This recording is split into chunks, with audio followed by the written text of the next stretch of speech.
Mission का नाम midnight hammer है। ईरान के परमाणु ठिकानों पर हमला सफल रहा।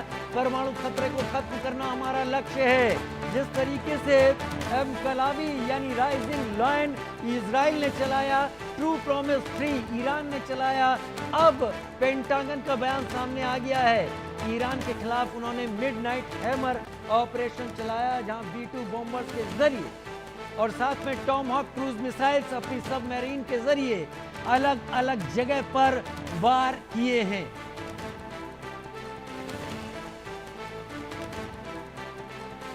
ईरान के खिलाफ मिडनाइट हैमर ऑपरेशन चलाया है। मेरे साथ एम्बेसडर महेश सचदेव इस वक्त जुड़े हुए हैं। एम्बेसडर महेश सचदेव, बड़े बड़े पोस्टर लग गए तेल अवीव में, थैंक यू मिस्टर प्रेसिडेंट।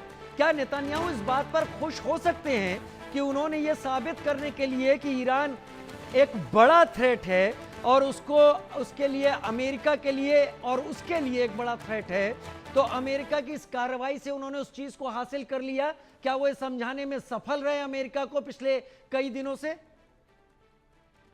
जी, बीच में कुछ जबरदस्त भ्रम फैलाया गया था कि दोनों के बीच कुछ अंतर आ गए हैं नेतन्याहू और ट्रंप के बीच में, और नेतन्याहू चाहते हैं कि बमबारी हो, सैनिक कार्रवाई हो ईरान के विरुद्ध, जबकि ट्रंप साहब जो है वो बातचीत से इस मसले को हल करने के हामी थे।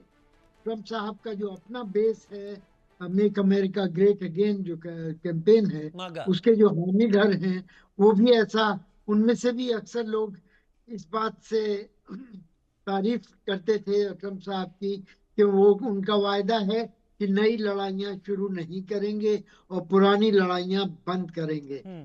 तो ये सब देखते हुए दोनों के बीच के फर्क की बात की गई, लेकिन अब पीछे मुड़ के देखें तो दोनों ही अब खुश हैं, और ऐसा लगता है कि दोनों में जो ये फर्क की बातें थी वो सिर्फ दिखावा था, एक तरह से छलावा था ईरान और देशों को एलिमेंट ऑफ सरप्राइज देने के लिए।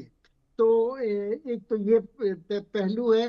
दूसरा पहलू ये है कि इजराइल अपने आप अकेले से इन सब चीजों को, जो खासतौर पे फोर्दो के जो डीप अंडरग्राउंड इंस्टॉलेशन है, उनको नष्ट नहीं कर सकता था, और उसको अमेरिका की दरकार थी, और अमेरिका ने ये एक्शन लेकर के सर, अमेरिका की डिप्लोमेसी कैसे इस बात को समझाएगी मिडनाइट हैमर करने को? मिडनाइट हैमर ऑपरेशन किया, इसको अमेरिका की डिप्लोमेसी अब कैसे समझाएगी? देखिए, तुलसीदास जी कह गए हैं, समर्थ को नहीं दोष को सहाय। एग्जैक्टली। तो वो समर्थ हैं, उनको दोष देना किसी को अच्छा नहीं लगता है, उसके लिए उसका फायदा नहीं होना है। लेकिन जो आप इसके सवाल को अगर मैं पलट के कहूं कि कोई ऐसा देश था जो कि ईरान के परमाणु शक्ति संपन्न होने की हिमायत करता था, मेरे ख्याल से तो ऐसा कोई देश नहीं है जो कि ईरान के परमाणु शक्ति बनने की हिमायत करता हो, या उसको इस ईरान के ऊपर ये यकीन हो कि उसका जो परमाणु कार्यक्रम है वो सिर्फ शांतिपूर्ण उद्देश्यों के लिए है। शांतिपूर्ण उद्देश्यों के लिए आप $100 बिलियन खर्च नहीं करते। ठीक है सर, तो मुझे लगता है कि मैं इसी आपके कोट के साथ मैं संदीप त्रिपाठी जी का पास जाना चाहूंगा। संदीप जी, सवाल कुछ नहीं, मिडनाइट हैमर को पहली बात अमेरिका और उसकी डिप्लोमेसी कैसे एक्सप्लेन करेगी वर्ल्ड के सामने? क्या मैं इस बात को मान लूं, अंत की समृद्ध को नहीं दोष घुसाए? सबसे अच्छी बात यह है कि आदरणीय एम्बेसडर साहब की बात को उन्होंने महाकवि तुलसीदास जी को कोट किया है। सौभाग्य से उसी उनकी जन्म स्थान से मैं आता हूं, तो मैं उन्हीं की बात को आधुनिक तरीके से, अमेरिका के ही स्कॉलर है केनेथ वॉल्ट, वो ये कहते हैं कि दुनिया में कोई राष्ट्र अपने को यदि बचा सकता है तो अंतर्राष्ट्रीय कानून, नियम, संस्थाएं नहीं, बल्कि मैक्सिमाइजेशन ऑफ पावर होगा जो उस राष्ट्र को बचाएगा, वही रूल्स सेट करेगा।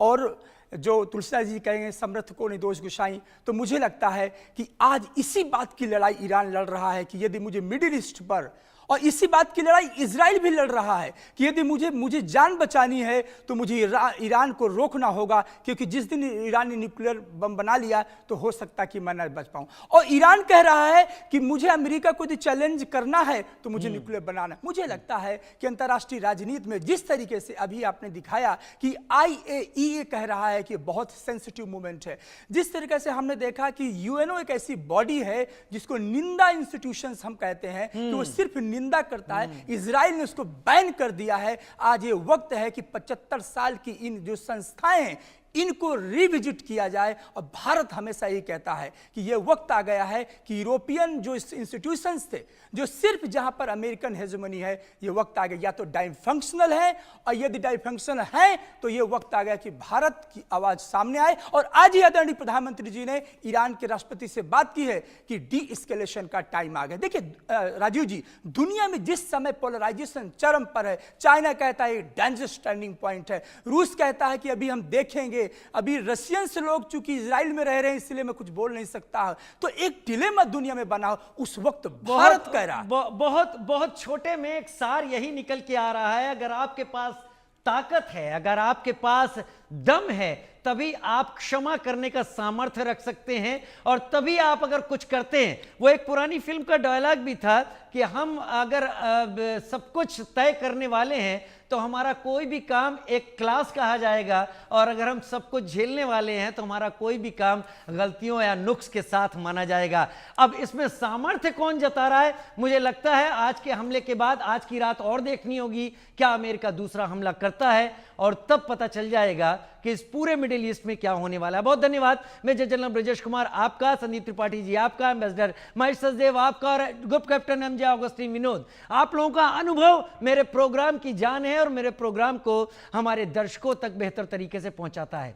छोटा सा ब्रेक, जल्द हाजिर होते हैं।